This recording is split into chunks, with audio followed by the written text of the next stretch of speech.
আজকে আমার টমেটো মামি ফিশ কাটলেট বানাবে।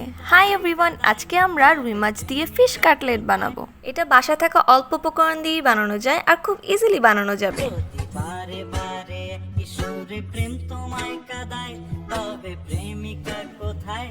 So let's start the recipe. First of all সেদ্ধ করা রুই মাছ নিয়ে নিব। এই রুই মাছটাকে সেদ্ধ করে কাঁটাগুলো বেছে নিয়েছি। লাগবে সিদ্ধ করা আলু, দিয়ে দিব ধনিয়া জিরার গুঁড়া, মরিচের গুঁড়া আর স্বাদমতো লবণ। দিব পেঁয়াজ কুচি, আদা রসুন বাটা,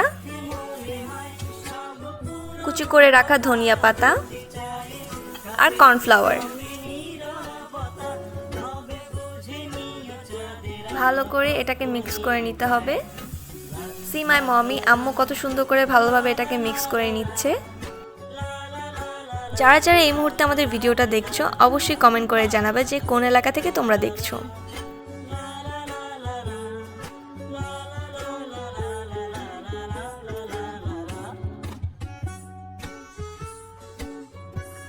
ভালো করে মিক্স করা হয়ে গেলে এটা এক সাইডে রেখে দিব।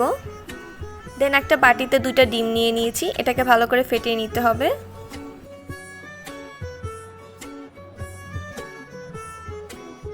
ডিমটা বিট করা হয়ে গেলে এটাকেও এক সাইডে রেখে দিব।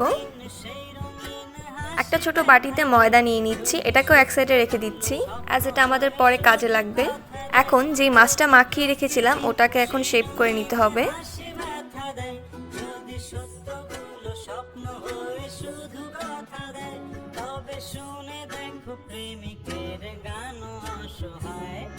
অল্প করে ময়দা ছিটিয়ে দিচ্ছি, অ্যাজ এটা শেপ করতে ইজি হবে।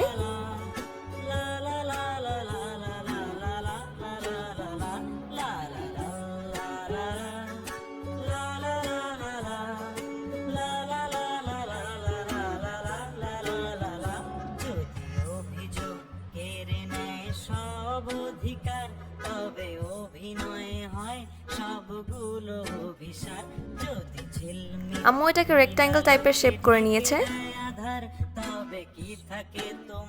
দেখো আম্মু কতগুলো বানিয়ে ফেলেছে। এখন এটাকে কোট করার পালা।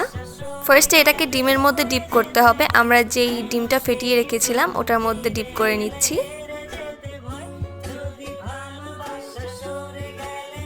দেন এটাকে ভালো করে ডিমে ডিপ করা হয়ে গেলে আমরা টোস্টের গুঁড়ি দিয়ে এটাকে কোট করব। এটা বানানোর জন্য জাস্ট টোস্টগুলোকে ব্লেন্ডারে ব্লেন্ড করে নিলেই হবে।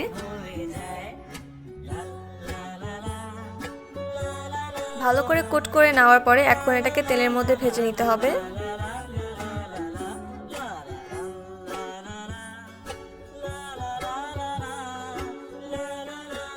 ভালো করে এটাকে ভেজে নিচ্ছি। এর মধ্যে যারা যারা আমাদের ইউটিউব চ্যানেলটি সাবস্ক্রাইব করনি সাবস্ক্রাইব করে দিয়ে আসো, আর ফেসবুক পেজে ফলো দিয়ে আসো।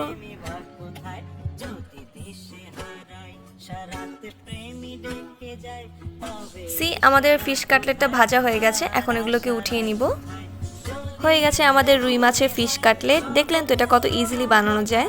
যারা মাছ খেতে পছন্দ করে না এভাবে বানিয়ে দেখতে পারেন, অবশ্যই মজা করে খাবে। ট্রাই করে অবশ্যই জানাবেন। আল্লাহ হাফেজ।